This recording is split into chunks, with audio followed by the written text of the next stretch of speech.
the 22 Moons Tarot. I'm Rachel. So today I'm really looking forward to this reading. We're doing a twin flame, no contact, no communication reading. And this is going to be called the Mirrored Heart Spread. Now, just to let you know, this is not my spread. I did not create this. I didn't design it. I got it off of Pinterest, but I neglected to get the name of the artist prior to writing it down and copying it. But I'll make sure that I find it and put it in the description box below if you're interested in looking that artist up. So we're going to be looking at, it is a 10 card spread, 5 cards per counterpart. And it takes a mirrored look at each aspect. And that's what I find really interesting. So we used 2 different decks today because you want to be able to have the use of all the cards to see if any do mirror. So that's why we're using 2. So the other kind of cool thing that I love about this deck, or this spread, is that it kind of forms a heart. So I'll get going here. I'll show you. So we have card 1. Oh, also I forgot to mention that the decks that I'm using, we are using for the feminine, we are using the Shadowscapes Tarot. And for the masculine, we're using the Beautiful Creatures Tarot. And we are going to have the masculine on this side, the feminine on this side. So let's see what the first card is. We start with 1, 2, 3, 4, 5, making 10 cards. So the first card that we're going to look into is going to show the heart of the relationship, the core, the value, where everything's at right now. What the basis of the relationship was. So immediately for the feminine, we have the Magician. And for the masculine, we've got the Hermit. So we know right now that, you know, it's obviously, it's not in a union. So there isn't a current relationship. So we're looking at let me see here. We're looking at what they're currently up to now. How they're feeling about the relationship. And we have, right, that the feminine is just, she's off doing her own thing. She has everything that she needs right now to be able to manifest her world, co-create, create her world, her environment, the kind of things that she wants. She's attracting all the kinds of things that she wants from life. And she's having a good time just, you know, manifesting. The Magician is always about having everything you need already to kind of create. It's like an alchemy card. And for the masculine, we have the Hermit. So he's, and I say he, it's just a energy. It's just how I read.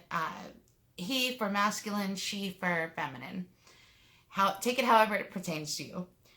But we have the Hermit for the masculine. So he is in a much of a, like a safe space. He's kind of being introspective, keeping to himself. He is not really doing a whole lot of mingling, which makes sense because, you know, right now we're in a quarantine. But more importantly, it's what he's doing with his time. And he's really doing some self-examinations. That could be pertaining to, you know, what happened in the core of the relationship. He's definitely spending some time thinking about the feminine and what happened with the relationship. Thinking about his actions, his involvements in it, and really taking time to do a self-evaluation. So it's really nice. And don't we all want that? We all want that for our counterparts, right? And want them to sit and think about what they did. I'm just playing. If that's not the situation for you, then, you know, don't take that. He could be definitely thinking about, you know, the wrongs that you've done him. Take it how it goes for you. So for card 2, we have each person's highest ideal of the relationship. So this looks at what they really wanted from the relationship. For the feminine, we have the King of Wands. And for the masculine, we have the Four of Wands.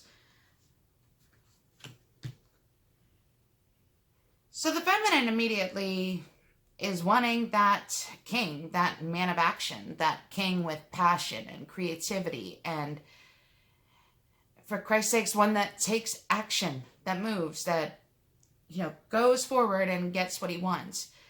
He's very creative and he's passionate. He's a hell of a lover, and he's also playful.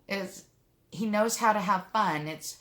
For him, work would be play, so she was hoping that her masculine would be someone that she could work hard and play hard with. That's what I just got from that. And for the masculine, what his ideal was the Four of Wands, which is unity. It's foundation. It's, some readers would say marriage. It could be it's about celebration, but it's really about your foundation. So the masculine was definitely looking for more of a long-term, or is now wanting to look for a long-term, partner for that. Someone to help build his foundation. Because otherwise, why would he be considering the Four of Wands, foundation in a relationship reading? So that was definitely, it either was his goal or it is his goal now. And the feminine is still very interested in getting that kind of person for herself. So let's see, what is card 3? We've got each person's self as they are projecting it to others. So for the feminine, we have the Two of Swords. And for the masculine, so we have the Lovers for the masculine. And this is super funny, like ironic, because these are the counter cards. This is the Major Arcana, and this is the Minor Arcana, and it's in the same suit. So each one of them are projecting to each other that they have a choice to make. And the feminine, is not wanting to make it. Usually the Ten of Swords, in a regular deck of tarot, it depicts a person with a blindfold on and two swords. So it's usually referring to refusing to make a decision, or being blind to a decision that needs to be made, or refusing to see the truth. But in this deck, there is no blindfold on the person. They damn well know what they need to choose from. But this is, I don't see her as feeling like she wants to make a decision. I think she seems like she's very non-active at this point. Like, well, I don't have to decide. So the Two of Swords and the Lovers card is not really what it seems to be. You see it as being, lovers, romantic lovers, but it's actually a choice, or it's actually a card of choice, like an ultimatum. It's choosing head over heart. It's choosing one thing over another. Thoughts and versus emotions. How you feel against what your logic is telling you. So this masculine is projecting to his counterpart, his feminine, that he needs to make a decision. That he needs to make a decision about this. And she is also at that kind of crossroads, but I don't see her having any interest in doing it. I see her standing at the crossroads, but kind of like, well, what are you going to do? I'm not going to choose anything, so what are you going to do? This particular reading feels like the feminine is leaving the ball in his court. They have matching cards, but she doesn't have much interest in making that decision. Kind of like just being non-reactive, which is really good, because feminines, as a general tendency, choose to make decisions of the heart. And I don't know, I don't want to say wrong decisions. That's not at all what I mean, but she tends to make decisions swiftly and maybe not as well thought out. Excuse me.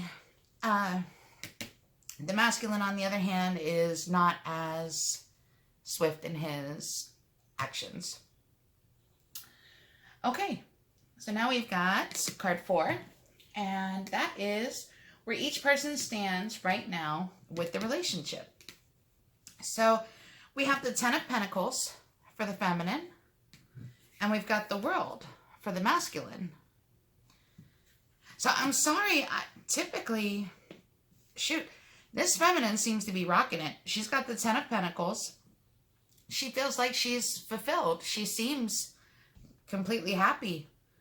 Like, with regards to making the decision about the relationship, she seems like she's happy. She's confident that she's creating what it is that she wants in her life. She's not really sweating over this King of Wands. She knows that he'll come when he comes. She's not making a decision about it. And she's pretty happy. She's sitting pretty. She's just doing her own thing. You know, she's not making any decisions. Now, the masculine, on the other hand, he's got the World. And he is feeling like it's done. He feels like the relationship is at a complete ending. It's just done. I don't know how he got from the Lovers to the World, unless he has made his decision or he's not wanting to make the decision, which is similar to the feminine. If he's not wanting to make the decision to make a move forward, you know, he could just feel like kind of in the same. You know, she's wanting him to make the decision, and he is definitely wanting her to make a decision. Or it's kind of like I hear bickering in my head, like, well, I'm not going first. You go first. You know, if you want this, you got to do it. You got to. So it seems like both of them are having that kind of energy. But for the feminine, she doesn't seem to be bickering. She just says, well, you know what you need to do? I'm going to go do me. And he's like, well, you know, wait a minute. We've got a decision to make. And she's, no, I've got stuff to do. I'm busy living my best life. So he feels like it's done. That's not a happy thought, huh? Now, the 5th card is what each person needs from the other person right now.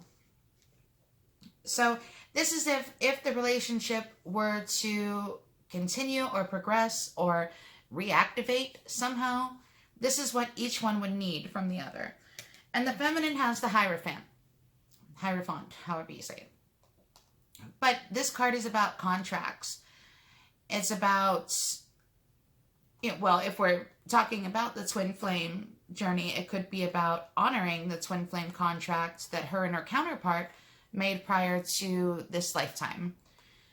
Now, if we're talking about 3D, you know, the 3rd dimension, then yeah, it's certainly pertaining to commitment, marriage. Maybe not even necessarily marriage, because it's kind of a outdated. Well, that's not a valid thing to say. It's not on everybody's priority list, you know, especially if, you know, these counterparts are up in their years. You know, maybe marriage just isn't what their goal is, but definitely a commitment is. She wants some kind of solid commitment, some kind of contract, verbal, some kind of contract that, you know, that this is what it's going to be. And what he needs from his counterpart, he's got an 8 of Wands, and he's really needing communication.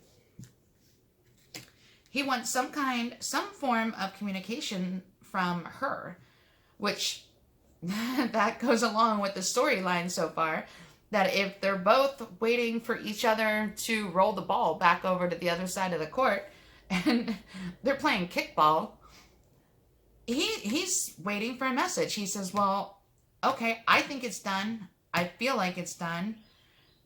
If there is going to be anything, it has to be that you are the one to communicate with me. So, feminines, you look like you're sitting very strong. You seem unbothered, by this situation. I think maybe seems like everything that you've gone through and what you're currently in now, you've already processed it. It's already been in a form of completion. But for the masculine, it's still not.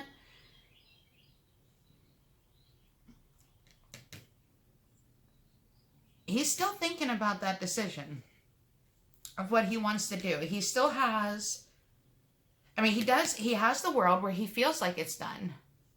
But, he's wanting communication. He's wanting some form of a call, text, email, a message.